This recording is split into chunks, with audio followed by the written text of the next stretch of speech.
Hello, good morning all of you. आज की ये क्लास हम लोगों के लिए बहुत ही खास एवं अहम होने वाला है, क्योंकि इस क्लास में हम लोग जंतु कोशिकाओं का फिगर भी बनाएंगे और उसको फिगर के द्वारा ही नहीं, उसको जो पूरे थ्योरी को लिख कर व्याख्या करेंगे और मात्र इसको हम लोग 10 से 15 मिनट के अंदर कंप्लीट कर लेंगे, बहुत ही शॉर्ट अप्रोच में। इसीलिए आप लोगों के लिए वीडियो ये बहुत ही खास है। और जंतु कोशिकाओं की जो जो जो ये सब रचनाएं हैं ना, इन सभी रचनाओं को हम लोग एक्सप्लेन करेंगे, ठीक ना। तो अभी बस फिगर आप लोगों की काफी डिमांड थी कि सर फिगर के द्वारा समझाएं, तो हम तो कहे थे कि मेरे पास डिजिटल बोर्ड नहीं है, लेकिन फिर भी हम कोशिश करेंगे कि आप लोगों को व्हाइट बोर्ड पर इसी पर बनाए फिगर खुद से और आप लोगों को एक्सप्लेन करें।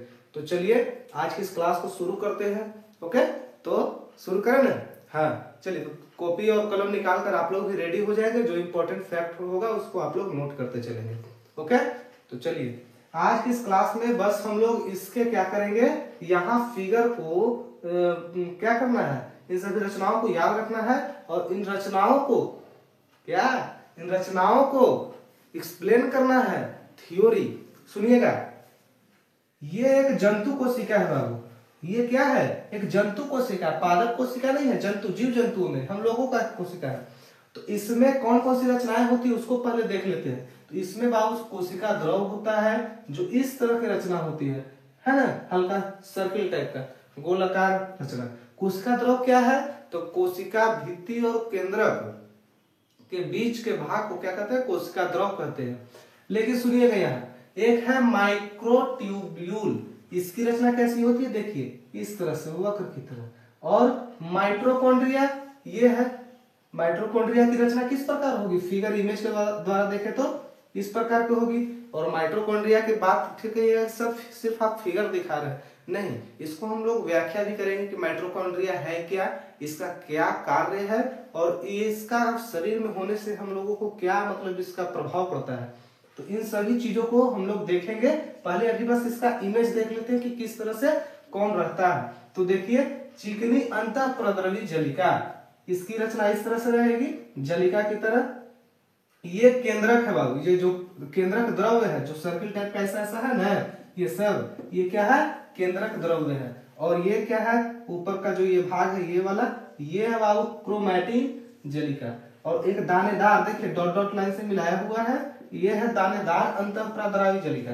यानी हमारे शरीर के अंदर में प्रद्रवी जलिका दो प्रकार की होती है। कौन कौन? एक चिकनी अंतःप्रद्रवी जलिका, एक दानेदार प्रद्रवी जलिका। फर्स्ट ये हो गया, सेकंड ये हो गया। और एक आता है, इधर देखते बाबू, तो ये जो नीचे वाला ये सरफेस है ना, ये लाइन, ये क्या है? राइबोसोम है। और जो ये ऊपर का है, देखिए यहाँ ये जो सर्किल इस तरह से बनाया हुआ है गोल गोल, इसमें जो ये बीच में हॉल है, यही क्या है? केंद्रक का छिद्र है, क्योंकि ये टोटल का टोटल ये बीच में जो है क्या है? केंद्रिका है। और जो ये ऊपर वाला सरफेस है, ये क्या है? केंद्रक झिल्ली है। ऊपर वाला सरफेस क्या है?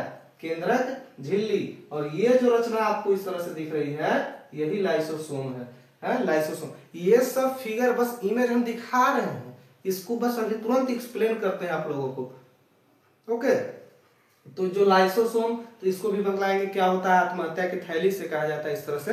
तो इसके बारे में और डिटेल बताएंगे, ठीक है। इन सभी रचनाओं, इस कोशिका के जितने भी प्रमुख भाग हैं, इन सभी प्रमुख भागों को हम डिटेल में आप लोगों को समझाएंगे, लिखवाएंगे, बतलाएंगे।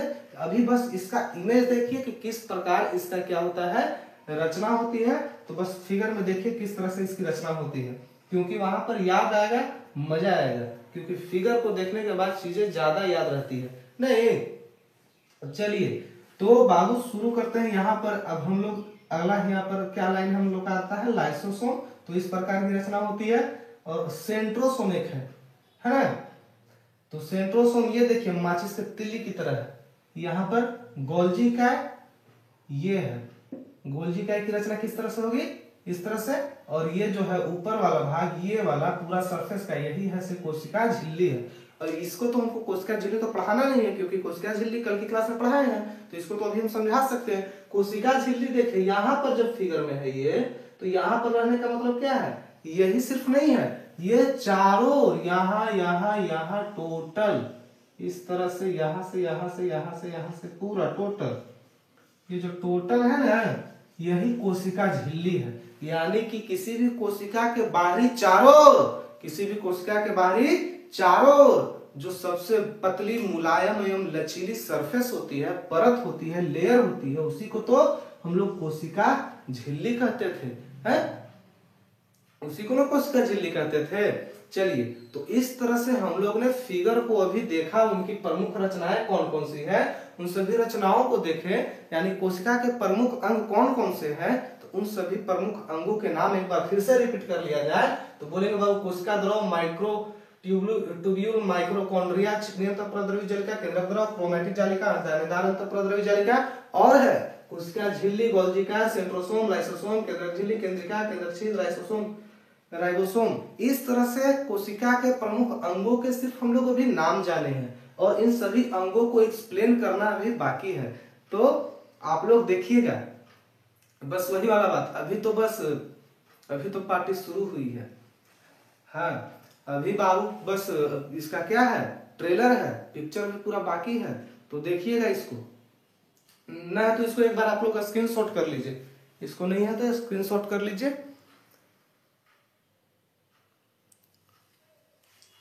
तो चलिए स्क्रीनशॉट कर लिए इन सभी चीजों को।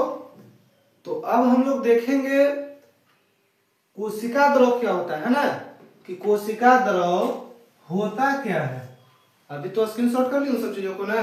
तो बाबू देखिएगा यहाँ पर कि कोशिका द्रव क्या होता है। कोशिका द्रव हम लोग बोलते हैं जीव द्रव का वह भाग जो कोशिका भित्ति एवं केंद्र के बीच में मौजूद होता है, उसी को कोशिका द्रव या साइटोप्लाज्म, उसी को कोशिका द्रव या साइटोप्लाज्म कहा जाता है। उसी को हम लोग कहते हैं साइटोप्लाज्म या कोशिका द्रव। किसको? जो कोशिका भित्ति एवं केंद्र के बीच में, न्यूक्लियस के बीच में जो पाया जाएगा उसी को हम लोग कहते हैं कोशिका द्रव, नहीं तो फिर इंग्लिश में इसको साइटोप्लाज्म कहते हैं। और इसमें बाबू अनेक अकार्बनिक तथा कार्बनिक पदार्थ मौजूद होते हैं। इसमें अनेक कार्बनिक तथा अकार्बनिक पदार्थ मौजूद होते हैं। जैसे अकार्बनिक पदार्थ खनिज लवण तथा जल, है ना, और कार्बनिक पदार्थ कार्बोहाइड्रेट, वसा, प्रोटीन, ये सब। कार्बनिक पदार्थ, अकार्बनिक पदार्थ कहने का अर्थ यह है, आप लोग समझते हैं कार्बनिक पदार्थ किसको कहते हैं?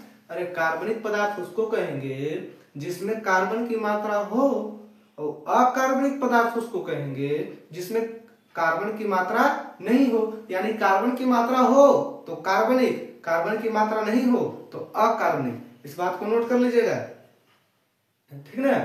तो यानी कि कोशिका द्रव में अकार्बनिक पदार्थ होते हैं कौन कौन? खनिज लवण तथा जल, और कार्बनिक पदार्थ कार्बोहाइड्रेट, वसा, प्रोटीन। और सुनिएगा, जो क्या कहते हैं उसको, हाँ हम लोग कोशिका द्रव बहुत ही गाढ़ा, इसकी रचना किस तरह से होगी? बहुत गाढ़ा होता है, और गाढ़ा चिपचिपा रंग का, गाढ़ा होता है, चिपचिपा होता है द्रव की तरह, है? तो इस तरह से क्या होता है, कोशिका द्रव की रचना होती है। लेकिन इसके बाद हम लोगों को लेकिन हम लोग अभी क्या पढ़ना था? कोशिका द्रव में मौजूद विभिन्न रचनाओं के बारे में हम फिगर में बतला रहे थे आप लोग को। तो फिगर में भी कोशिका द्रव के जो विभिन्न रचनाएं थी कोशिका में, उसके बारे में आप लोग को बता रहे थे। तो कोशिका द्रव की विभिन्न रचना कौन कौन है? अंतःप्रद्रवी जालिका, गोल्जी उपकरण, राइबोसोम और प्लास्टिड या लवक, माइटोकॉन्ड्रिया। इस तरह से बाबू लाइट चली गई है, आप लोगों को तुरंत लाइट लाते हैं, 1 मिनट।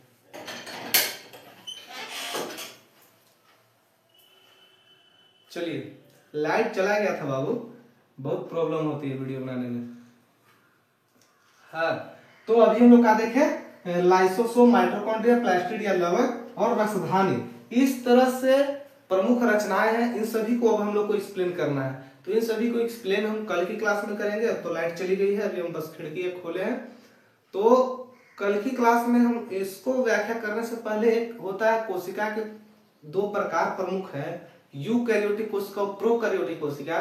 तो हम यूकैरियोटिक कोशिका और प्रोकैरियोटिक कोशिकाओं के बीच में अंतर आप लोगों को स्पष्ट कल करा देंगे, ओके।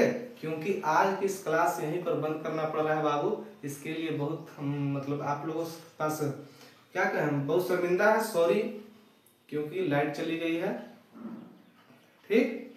क्योंकि मेरा वीडियो तो मोबाइल से ही शूट होता है ना।